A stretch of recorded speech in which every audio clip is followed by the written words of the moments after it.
Assalamualaikum warahmatullahi wabarakatuh. Anak-anak apa kabar? Hai anak-anak, apa kabar? Kalian sehat di rumah? Ayah bunda apa kabar? Tetap semangat? Iya, masih semangat ya.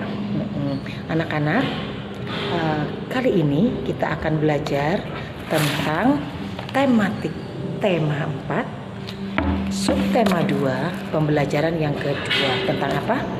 Tentang mengungkapkan kata tolong dan terima kasih. Yang kedua, melakukan permainan engklek. Wah, permainan engklek, ya Allah, seneng banget ya. Anak-anak masih ada yang tahu permainan engklek itu bagaimana? Permainan engklek itu adalah permainan asli Indonesia, permainan tradisional yang wajib kita lestarikan. Ada loh anak-anak yang sekarang tidak tahu engklek. Ada? Siapa yang nggak tahu? Anak-anak zaman sekarang kan mainnya HP ya.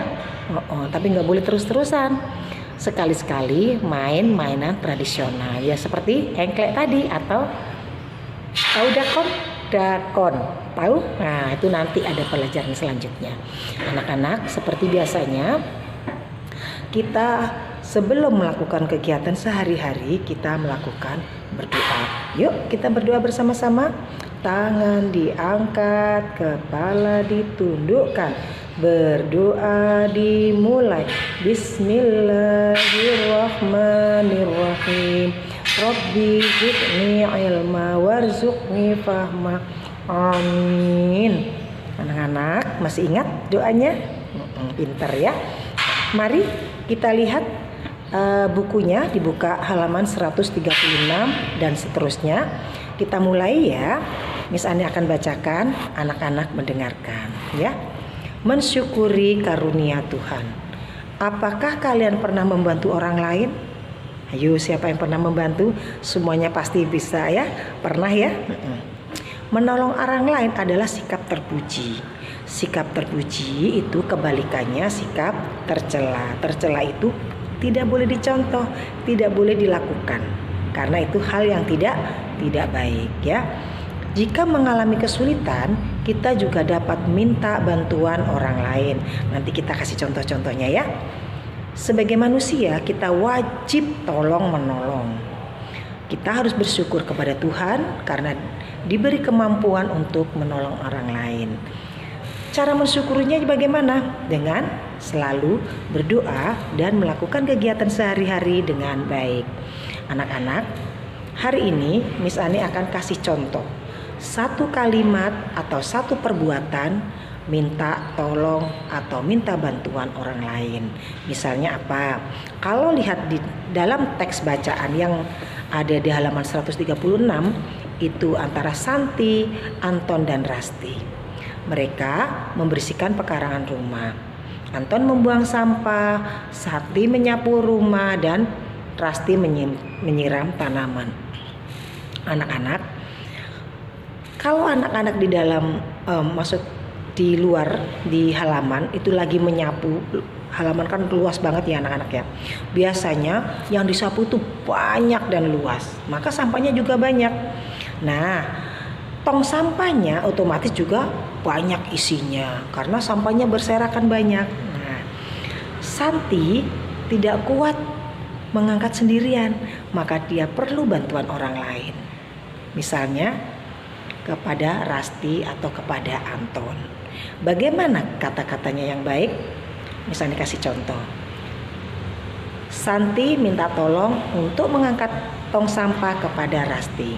Kalimatnya adalah, Rasti, saya minta tolong bantu mengangkat tong sampah ya. Atau Santi, bantu saya dong untuk mengangkat tong sampah karena tong sampahnya berat.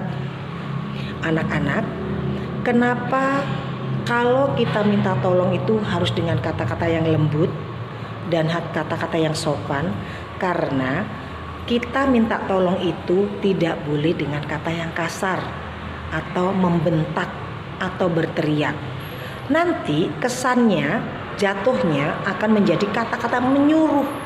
Nah anak-anak, kalau orang disuruh itu nggak enak, pasti perasaan ya orang itu kok nyuruh-nyuruh gitu. Tapi kalau kata tolong dan dengan kata-kata yang lembut dan sopan, biasanya akan senang yang dimintain tolong, lalu dia bergegas membantu. Nah, setelah Santi minta tolong Rasti dan Rasti menolong,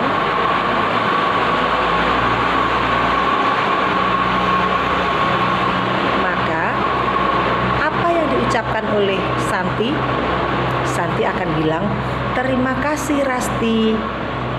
Ya, Miss Ani ulangi, setiap kali setelah mendapat bantuan atau pertolongan dari orang lain, maka wajib hukumnya berterima kasih. Supaya apa? Supaya yang setelah menolong kita tadi merasa dihargai. Oh, orang itu lu baik. Setelah minta tolong dan saya bantu, bilang terima kasih. Nggak nyelonong aja langsung pergi. Habis dibantu, pergi. Ya, anak-anak sudah paham sampai di sini? Miss Ani kasih satu contoh lagi kalimat minta tolong. Misalnya Miss Ani berada di dalam kelas, anak-anak masuk sekolah, Miss Ani minta tolong. Walaupun kepada anak-anak, Miss Ani harus memberikan contoh yang baik dengan kata tolong. Kalimatnya, Andi, tolong buangkan sampah ke tong sampah. Yang pertama, ada kata tolong. Yang kedua, Nina, tolong ambilkan sapu. Ada kata tolong.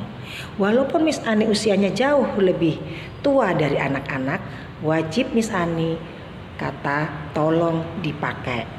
Tidak langsung begini, ambilkan sapu. Enggak ya, harus pakai kata tolong. Lebih sopan, lebih halus, dan lebih diterima. Nah, anak-anak paham sampai di sini? Kalau belum paham, anak-anak bisa baca bukunya di halaman 136 dan 137. Nah, selanjutnya anak-anak akan bermain engklek. Wah, seneng ya bermain engklek ya. Tahu ya permainan engklek? Permainan engklek itu macam-macam anak-anak, tapi yang paling familiar, yang paling populer itu adalah permainan gunungan. Tahu ya yang gambar gunung itu ya? Nah, itu ya. Nanti sama miss-missnya yang pelajaran SBDP nanti akan diberikan penjelasan yang lebih rinci. Nah, anak-anak, ayah bunda tetap berdoa ya. Tetap berdoa, jangan lupa berdoa supaya kita bisa segera bertemu lagi, bertemu dengan setiap hari dari Senin sampai Jumat, supaya kita bisa kenal dengan teman-teman yang lain, supaya juga satu teman dengan yang lain mengenal nama-namanya. Ya, anak-anak, Miss Ani selalu ingatkan, jangan lupa 3M, pesan ibu 3M. Yang pertama, mencuci tangan, memakai masker, dan selalu menjaga jaraknya. Jangan lupa juga jaga kebersihan badannya, jaga kebersihan lingkungan rumahnya, jaga lingkungannya dan semuanya supaya kita tetap sehat ya. Karena sehat itu kita bisa melakukan aktivitas sehari-hari dengan baik. Anak-anak, ayah bunda, kalau ada kata-kata yang salah Miss Ani mohon maaf. Miss Ani akhiri. Wassalamualaikum warahmatullahi wabarakatuh. Dadah anak-anak.